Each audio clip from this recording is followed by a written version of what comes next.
नमः शिवाय। सोमवार का व्रत रखने का काफी महत्व है। कहते हैं भगवान शंकर भोलेनाथ जिस पर भी प्रसन्न हो जाते हैं उनके लिए दुनिया में कोई भी चीज कठिन नहीं होती। भगवान भोलेनाथ जब प्रसन्न होते हैं तब अपने भक्तों की सभी मनोकामनाएं पूरी करते हैं। सोमवार व्रत के नियम।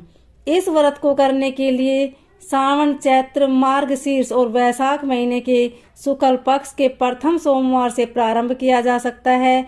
यह व्रत कम से कम 16 सोमवार तक अवश्य करना चाहिए। इस व्रत को प्रारंभ करने के लिए सोमवार के दिन सुबह जल्दी उठकर स्नान आदि से निर्वित होकर साफ वस्त्र धारण करने चाहिए। भगवान शिव के मंदिर में जाकर शिवलिंग का अभिषेक करना चाहिए। जलाभिषेक करने के बाद भगवान शिव और माता पार्वती की पूरे मन और श्रद्धा से पूजा करनी चाहिए। इसके पश्चात सोमवार की कथा सुननी चाहिए और सोमवार के व्रत में फलों का सेवन कर सकते हैं और एक ही समय भोजन कर सकते हैं। सोमवार व्रत कथा। एक बार की बात है, एक शहर में एक साहूकार रहता था। उसके घर में कोई कमी नहीं थी, लेकिन उनकी कोई भी संतान नहीं थी। संतान न होने के कारण वे बहुत दुखी रहते थे। संतान प्राप्ति के लिए वे हर सोमवार को व्रत रखते थे और शिव मंदिर में जाकर श्रद्धा से भगवान शिव और पार्वती की पूजा करते थे। उनकी भक्ति को देखकर एक दिन माता पार्वती प्रसन्न हुई। उन्होंने भगवान शिव से साहूकार की इच्छा पूरी करने का विनम्र निवेदन किया।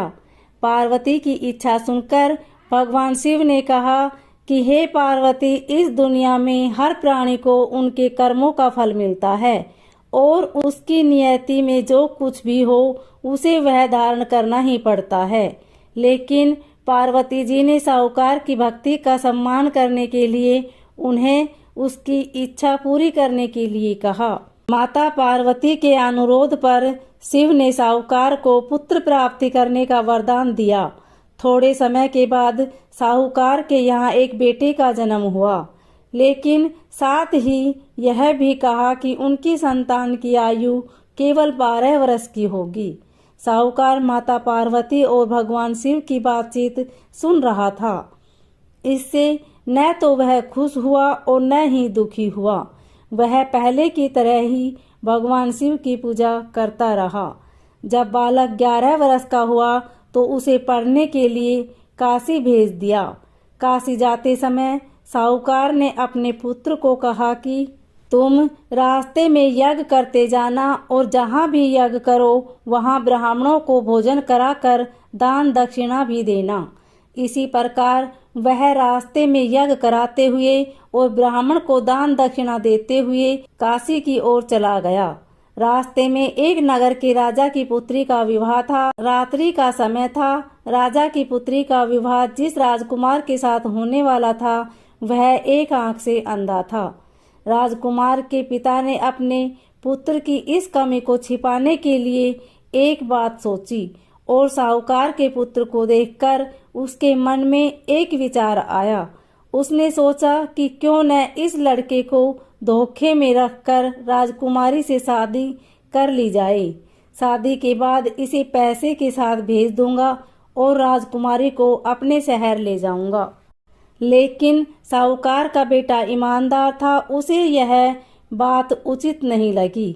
उस राजकुमारी की चुन्नी के पल्ले पर लिखा कि तुम्हारी शादी तो मुझसे हो गई है, लेकिन जिस राजकुमार के साथ तुम्हें भेजा जाएगा वह एक आंख से काना है। मैं काशी में पढ़ने जा रहा हूँ। राजकुमारी ने जब चुन्नी पर लिखी बातें पढ़ी तो उसने यह बात अपने माता पिता को बताई। राजा ने अपनी बेटी को विदा नहीं किया, जिससे बारात वापस चली गई। उस साहूकार लड़का और उसके मामा काशी पहुँचे और वहां जाकर उन्होंने यज्ञ किया। जिस दिन बालक 12 वर्ष का हुआ उस दिन यज्ञ रखा गया। लड़के ने अपने मामा से कहा कि मेरी तबीयत कुछ ठीक नहीं है। मामा ने कहा कि ठीक है, तुम अंदर जाकर सो जाओ। शिव के वरदान के अनुसार उसी समय उस बालक के प्राण निकल गए। मृत बालक को देख मामा विलाप करने लगा। संयोग से शिव और माता पार्वती उसी समय वहां से जा रहे थे। पार्वती ने भगवान से कहा, स्वामी, मैं इसके रोने की आवाज को सहन नहीं कर सकती। आपको इस व्यक्ति की पीड़ा को दूर करना चाहिए और इस बालक को पुनर्जीवित कर देना चाहिए। जब शिव मृत बालक के पास गए तो उन्होंने कहा कि यह वही साहूकार का पुत्र है जिसे मैंने 12 वर्ष की आयु का वरदान दिया था। लेकिन माता पार्वती ने कहा, हे महादेव, कृपया इस बच्चे को और उम्र दे, नहीं तो इसके माता पिता भी इसके अलग होने के कारण तड़प तड़प कर मर जाएंगे। माता पार्वती के पुनः निवेदन करने पर भगवान शिव ने बालक को जीवित रहने का वरदान दिया। शिव की कृपा से बालक जीवित हो गया।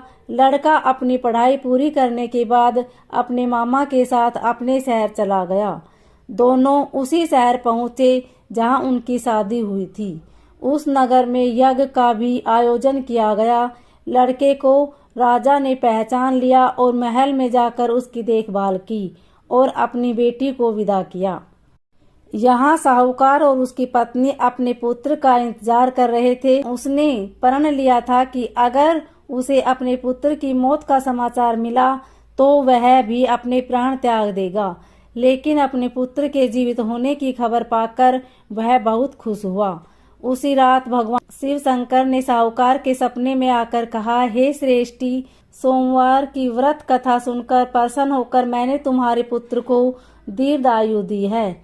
इस प्रकार जो भी इस सोमवार के व्रत की कथा को पढ़ता है, व्रत करता है, कथा सुनता है, उसके सभी दुख दूर हो जाते हैं और सभी मनोकामनाएं पूर्ण होती है।